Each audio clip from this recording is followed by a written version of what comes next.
Hey there, everyone. This is Jeremy McCorder, and this is my Lab 3 bar magnets.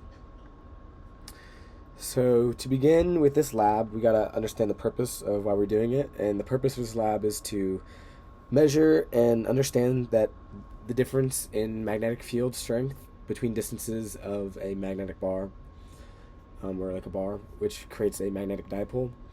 Some of the principles we used in this lab were Biot-Savart's law of magnetic fields, and specifically the part of the law that has to do with magnetic dipoles.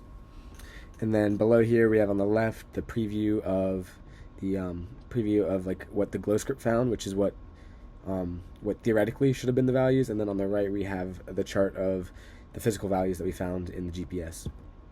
All right, next we have the equation that we use for this lab. Here on the left, we don't fully use them, but this is just to help to get you understand some relationships between magnetic fields and velocity of the particle. And then here you have the loop of a current, which is the same, which equates to the magnetic dipole moment. So here you have those two right there, and that's the main formula we use for calculating the magnetic field in this lab. So to understand this lab, we have to define our systems and our surrounding.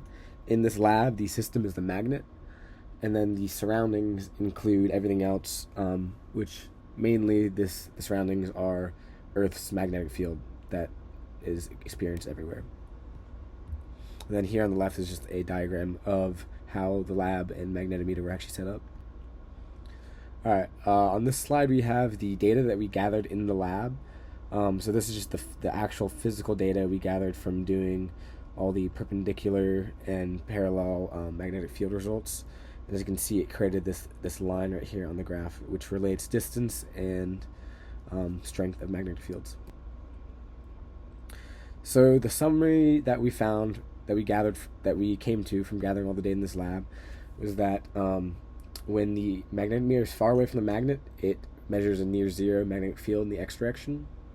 That's an observation. Another one is that as we move the magnetometer closer to the magnet, the x component of the magnet field decreases. We found that was false.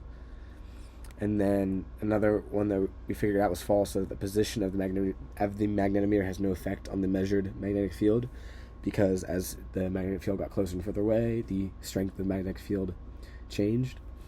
And then something we found to be true is that as the magnetometer moved closer to the magnet, the measured x component increased. So there's a positive relationship between distance and magnetic field strength. Here we have the glow script code. So on the left here, this is the beginning where we're defining all our variables and values, such as mu naught over 4 pi, things like that.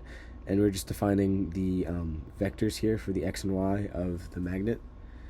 And then same as up here. And then later on down here in this section, this is where the actual calculations goes, where you calculate the perpendicular magnetic field from the bar magnet, and that's just you're inputting Biot-Savart's law into the glow script code. This is the glow script continue, just showing you where the calculations occur and the output for the model. So here's just a comparison between the experimental data and the predicted data. On the left we have the genuine experimental that we calculated in the GPS, and on the right is the model that we were supposed to create in GlowScript, and you can kind of see how the magnetic field is oriented, circling around the dipole in the middle, which is right there. Okay, lastly we have what if. What if you hadn't orientated your experiment to compensate for magnetic north and had instead laid out your meter stick at some intermediate angle with respect to Earth's magnetic field? Would your results have changed? So the answer to this question is that the results would vary the same amount, and that the magnetic field from Earth is static and equal all around, and it would just contribute to a greater, like a consistent discrepancy. So it doesn't matter how you orient it. The results would change, but they would change evenly. And then the other what if is, what if you were to stick two identical magnets together end to end and run the experiment again? The results would shift because the strength of the magnetic field would be stronger because there were two magnets, which generate a stronger moment dipole.